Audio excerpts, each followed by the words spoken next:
अभी हम शिवहर में मौजूद हैं और मेरे साथ बातचीत करने के लिए मौजूद हैं राजद नेता नवनीत कुमार झा। बहुत बहुत स्वागत है सर हमारे चैनल पे आपका। बहुत बहुत धन्यवाद आपको। सर, अभी हाल ही में आपने एक बड़े मंच से मोतिहारी में रितु जायसवाल का नामांकन हुआ और आप जदयू को छोड़ के राजद का दामन थाम चुके हैं, इस पे क्या कुछ कहना है आपका? देखिए, राजद हमारा पुराना घर है। हमारे बाबा स्वर्गीय रघुनाथ झा जी लालू जी के साथ कदमों ताल मिलाकर उन्होंने हमेशा राजनीति की और राजद के वो फाउंडर मेंबर थे और हम 3 पुश्तों ने राजद को सींचा है। और ये समय ऐसा है कि इसमें हमें देश को बचाना है और देश को बचाने के लिए और शिवहर को बचाने के लिए जो हमारे बीच में माननीय लालू जी ने, आदरणीय तेजस्वी जी ने बहुत ही शिक्षित और कर्मठ उम्मीदवार रितु जायसवाल जी के रूप में हमें दिया है, तो उनके पक्ष में और हम लोग बहुत दिन से उनके पक्ष में माहौल बना रहे थे और उस माहौल को आगे बढ़ाने के लिए हम अपने पुराने घर में वापस आए। तो क्या समझा जाए कि आपके आने से राजद क्या मजबूत होगा? जी, निश्चित तौर पे एक व्यक्ति अगर कोई आता है, कोई भी नया व्यक्ति जुड़ता है तो एक संगठन या पार्टी ज़रूर मजबूत होती है। तो हम लोगों को ये पूरी उम्मीद है कि शिवहर लोकसभा क्षेत्र से रिकॉर्ड मतों से रितु जायसवाल जी चुनाव जीतने जा रही हैं। एक मोतिहारी मंच पे जहाँ पे बड़े बड़े कार्यकर्ता मौजूद थे और वहाँ पे आपके और तेजस्वी यादव के बीच कुछ गुफ्तगू हो रही थी, आखिरकार क्या हो रहा था उसके बारे में कुछ बताना चाहेंगे?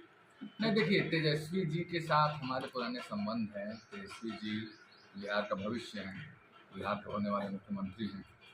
हमने उनके साथ बहुत कंधे में कंधा मिला के काम किया और अभी जो प्रत्याशी आई हैं एनडीए की, उनके ही परिवार के चलते वो हमारा पुराना घर छूटा था और आज हम फिर अपने पुराने घर में वापस आए हैं और यही बातचीत हो रही थी और हमने उनको आश्वासन दिया कि यहाँ के जो प्रत्याशी हैं वो 3 लाख के ऊपर मतों से चुनाव जीतने जा रही हैं किसी भी कीमत पर।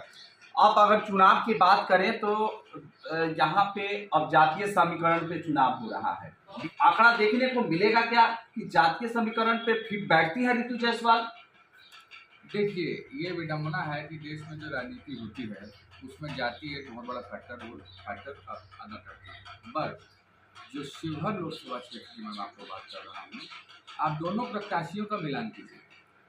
एक प्रत्याशी हैं जो मुखिया बनी, पढ़ी लिखी हैं, मुखिया के बाद उन्होंने एक बहुत अच्छा काम किया उस पंचायत में, उसके बाद विधानसभा चुनाव लड़ी परिहार से और मार्जिनल वोट से हार गई, ये हरा दिया गया। उसके बाद महिला राजद की उन्हें कमान दी गई, महिला राजद को उन्होंने संगठन को पूरे बिहार में खड़ा कर दिया।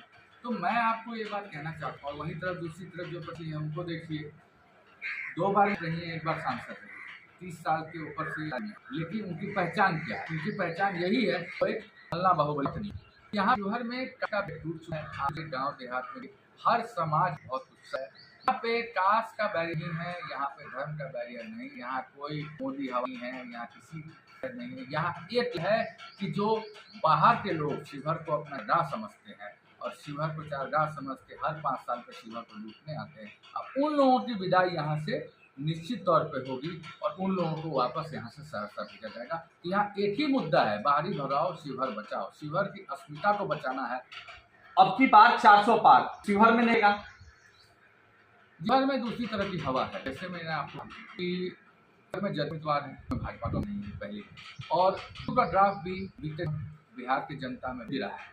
आज आपको ऐसी स्थिति है कि अगर जदयू और अकेले अपना कोई कार्यक्रम करे तो उसको 100-150 लोगों को जोड़ना भी मुश्किल है।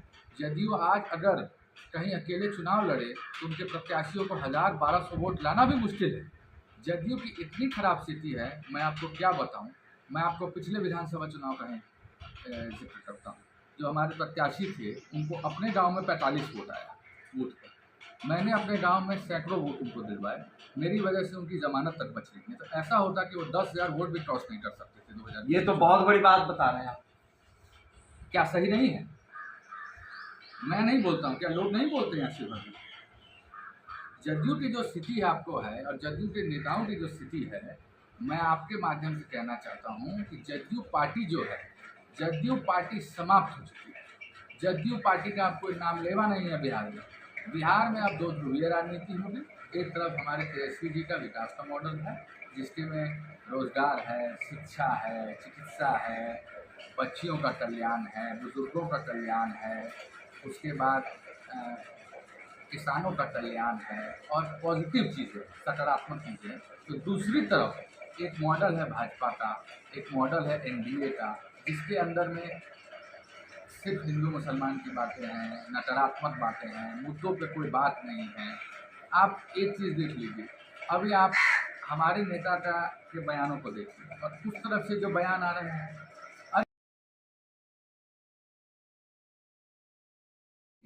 18 साल से आप मुख्यमंत्री हैं, क्यों नहीं रोजगार दे दिए? उस 17 महीने में रोजगार मिला और उनका एजेंडा था, उनका घोषणा पत्र था, तो स्वाभाविक तौर पे कि जो जिसके रोजगार जिसके रिजीम में मिला उसी को ना काम मिलेगा। अब रितु जायसवाल जी यहाँ से एमपी बनती हैं और मान लीजिए कि उन्हीं में किसी चीज़ का अगर मान लीजिए उद्घाटन हुआ, शिलान्यास होगा, तो क्रेडिट तो उनको ही ना मिलना चाहिए। अब कोई कहे कि 15 साल पहले हमने काम शुरू करवाया था, 50 साल पहले हमने शुरू करवाया, उसका कोई मतलब है?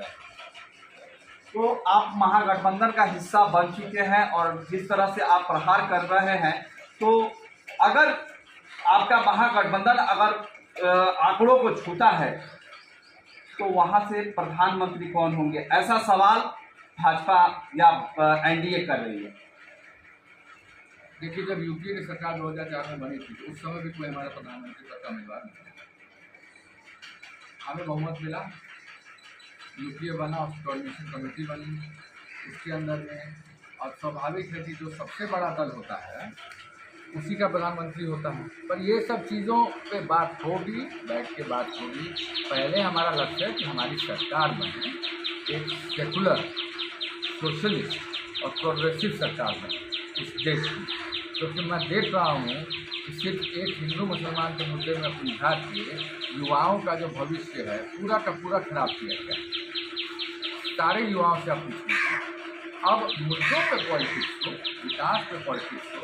और मैं आपको कहना चाहूँगा कि देखिए, अब लोकसभा चुनाव में आप देखिए कि हमारे उम्मीदवार के अट्रैक्शन पे वोट मिल रहा है, तो असेंबली इलेक्शन में भी सभी पार्टियों पे मैं आपको बोलना चाह रहा हूँ, उम्मीदवार भी मैटर करेगा। जो युवा वर्ग जो है वो अब बहुत हद से उसमें बदलाव आ गया है, तो ऐसे ही किसी को वोट नहीं दे दे रहा है, तो उसमें हर पार्टी को ये भी मंथन करना पड़ेगा उम्मीदवार कैसा है। अब उम्मीदवार लोगों को ऐसा चाहिए जो लोकल हो, उनके लिए काम करे। ऐसा नहीं कि हर 5 साल पे जीते जाए, हारे गौरव से चश्मा लगा के पहुँच जाए हर 5 साल के, ठीक है ना। तो इसीलिए हम लोग यहाँ से, फिर मैं बोल रहा हूँ, शिवहर लोकसभा सीट से 3 लाख मतों से ऊपर से हम चुनाव जीत रहे हैं। इसमें कोई शक शुबा नहीं है। पूरे उत्तर बिहार में एक सीट होगी जिसमें सबसे बड़ा मार्जिन हुआ सीट। चलिए, आप हमारे चैनल पे आए और बहुत ही बेबाकी अंदाज में आपने हमारे साथ बात रखी, इसके लिए बहुत बहुत धन्यवाद। आपको भी धन्यवाद।